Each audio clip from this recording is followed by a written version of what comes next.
networking tools. Social networking tools are used to kind of go out, meet people, build relationships, and hopefully pull them back into our spaces. And that's done through tools such as Facebook, which is primarily friends and family, Twitter, which allows us to target new prospects.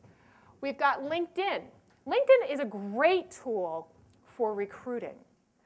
One of my favorite pieces, first of all, every leader in your company should absolutely have a great LinkedIn profile.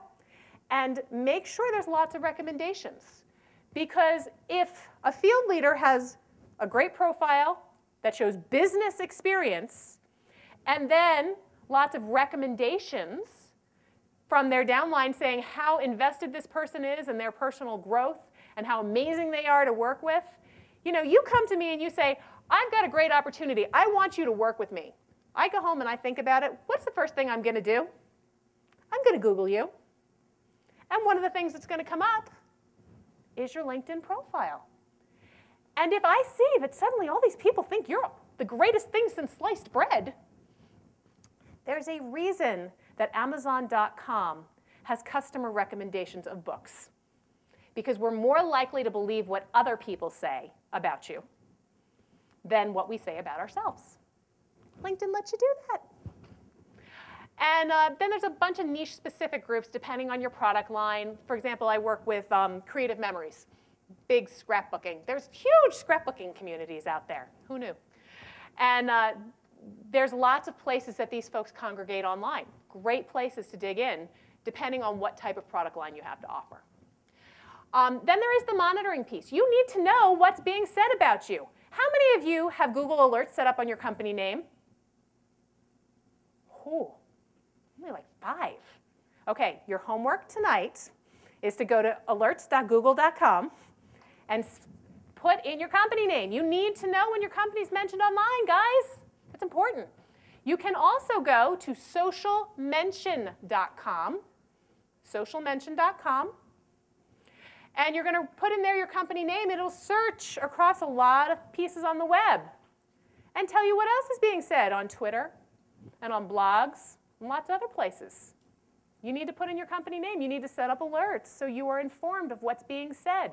Because that way, one of the biggest, when we talked just a minute ago about when those crises escalate, one of the biggest keys is immediate response. And you can't have an immediate response if you're not paying attention. You know, as you get bigger, there are big tools that you can pay for that, you know, allow you to do a lot more close monitoring. But every company can do it for free. And you should. And then finally, measurement. This is the piece that a lot of companies forget. There's more to social media than playing on Facebook. And the most important thing is to figure out what your goal is for social media and then measure your progress towards it.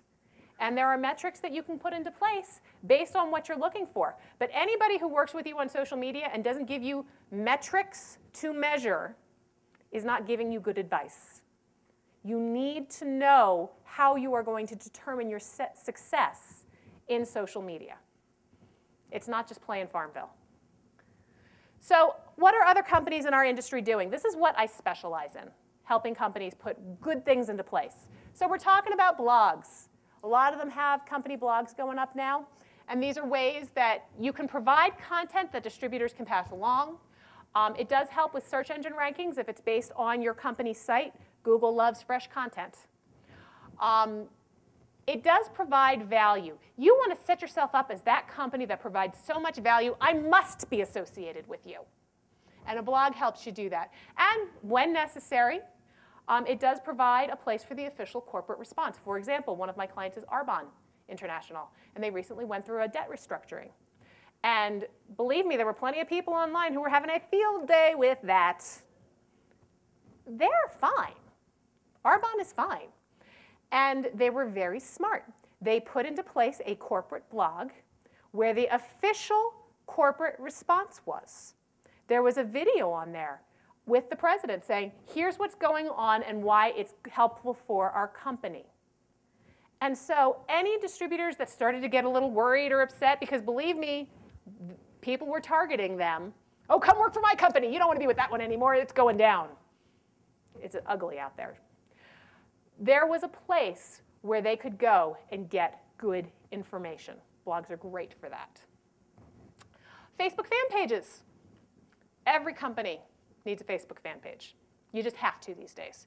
It's a place where people can interact with your brand. Some people in our industry are targeting it towards their distributors and providing them with resources and getting them excited about company events.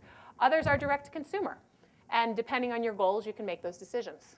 But it has to be interactive, fun, engaging. You really got to kind of get a sense for and a feel for making something fun and light and engaging. It's a place that people want to come back to. Therefore, it's not all about you. Even though it's the page to promote your brand, it's about the fans and what will be fun for them and ways to get them involved, whether it be contests or activities or it's not that you can't talk about your brand, but it also has to be about them. And that's what makes a successful fan page. A lot of people are putting up YouTube channels. I love these for recruiting videos. You know, you've got your new distributors who may not be very good at sharing the opportunity. And if I'm out in Timbuktu, it may not be real easy for me to get my upline to a recruiting meeting. But you know what? If I have a little app on my iPhone, I can show you a recruiting video right there on my phone at the meeting. Wouldn't that be great? That's the kind of stuff that's available to you. And it's real easy for your distributors to spread. There's a lot of companies that are now looking into online engagement applications. These are ways to get people involved. You know, catalogs for mobile phones. Pay attention to mobile people. Within the next 2 years, you must have a mobile strategy. Mary Kay has a virtual makeover. All you need to do is put in your email address, and you can try on all her products on your photo on the website. And guess what Mary Kay has? Your email address. List. There's quizzes, Facebook applications, lots of fun things. You know, we can talk, if we set up any of those one-on-ones, we can talk about your brand specifically and things that would work great for that. Online communities is another place we're looking at. Forums, places both for distributors on the back end. I tell companies if they're going to set up a Facebook page, they need to have a distributor forum set up on the back end, because once you are out there, your consultants like to complain, unfortunately. And since they feel like they're going to have your ear because you're on your Facebook page, if you don't give them a place to complain in private, they're going to do it on the Facebook page. You don't want that to happen. So give them a place on the back end where they can discuss those back order issues and whatever else they're like upset about. Safe place to complain, and you know, there's value there too. But these are places where you can respond immediately to things, and it's also a way to build community. People can get to know one another. That person out in Timbuktu feels supported. And finally, the monitoring. You need to know what's being said online, and you need to respond appropriately.